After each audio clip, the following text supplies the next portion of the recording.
నమస్కారం DR focus channel కి స్వాగతం. ఆంధ్రప్రదేశ్ లో చదువుతున్న విద్యార్థులకు కీలక నిర్ణయం. ఇకపై ప్రైవేట్ స్కూళ్లలో వ్యాయామ విద్య తప్పనిసరి. 1 నుంచి 10వ తరగతి వరకు యోగా, క్రీడలు, ఆరోగ్య విద్య తప్పనిసరిగా నేర్పించాలని ప్రభుత్వం ఆదేశాలు జారీ చేసింది. ఆంధ్రప్రదేశ్ ప్రభుత్వం మరో సంచలన నిర్ణయం తీసుకుంది.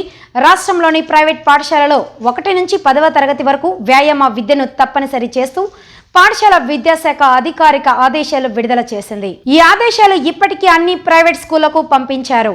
ఏ అంశాలు తప్పనిసరి? కొత్త ఆదేశాల ప్రకారం విద్యార్థులకు యోగా, ఆరోగ్య విద్య, డ్రిల్, వివిధ రకాల క్రీడలు తప్పనిసరిగా నేర్పించాలి. విద్యార్థుల శారీరక ఆరోగ్యం, మానసిక ఎదుగుదల కోసం ఈ నిర్ణయం తీసుకుంటున్నట్లు అధికారులు చెబుతున్నారు.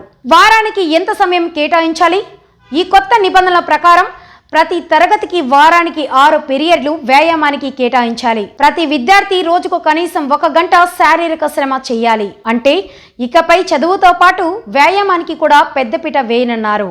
రోజు ధ్యానం కూడా తప్పనిసరి. మరో ముఖ్యమైన అంశం, ప్రతిరోజు ఉదయం 10 నిమిషాల పాటు ధ్యానం చేయాలి. ఇది విద్యార్థుల ఏకాగ్రత పెంచడానికి, మానసిక ఒత్తిడి తగ్గించడానికి ఉపయోగపడుతుందని ప్రభుత్వం భావిస్తుంది. ఆరోగ్య విద్యపై ప్రత్యేక దృష్టి. వారానికి 1 పీరియడ్ను నిర్ణయించిన సిలబస్ ప్రకారం ఆరోగ్య విద్యకు కేటాయించాలి. దీనివల్ల విద్యార్థులకు ఆరోగ్యం, పరిశుభ్రత, మంచి అలవాట్ల గురించి అవగాహన పెరుగుతుంది. స్కూల్ టైం టేబుల్ మార్పులు.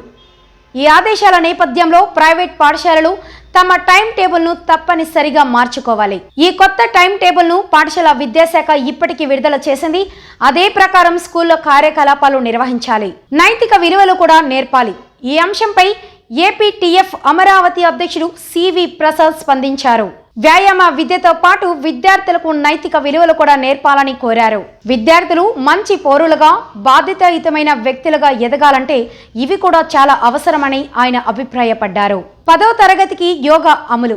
ఇప్పటికే 10వ తరగతి విద్యార్థులకు కూడా యోగాను అమలు చేయాలని ప్రభుత్వం ఆదేశించిన సంగతి తెలిసిందే. ఇప్పుడు అదే నిర్ణయాన్ని 1 నుంచి 10వ తరగతి వరకు అన్ని ప్రైవేట్ స్కూళ్లకు వర్తింపజేశారు. మొత్తానికి ఆంధ్రప్రదేశ్ లో విద్యార్థుల ఆరోగ్యానికి ప్రభుత్వం పెద్దపీట వేస్తుంది. చదువుతో పాటు శారీరక శ్రమ, మానసిక ప్రశాంతత, ఆరోగ్య అవగాహన అన్నీ కలిసే ఈ కొత్త విధానం. ఈ నిర్ణయంపై మీ అభిప్రాయం ఏంటి? కింద కామెంట్ చేయండి. ఇలాంటి ఎడ్యుకేషన్ అప్డేట్స్, ప్రభుత్వ నిర్ణయాలు మీకు ముందుగా కావాలంటే డిఆర్ ఫోకస్ ఛానల్ను సబ్స్క్రైబ్ చేయండి. వీడియోకి లైక్ చేయండి, షేర్ చేయండి.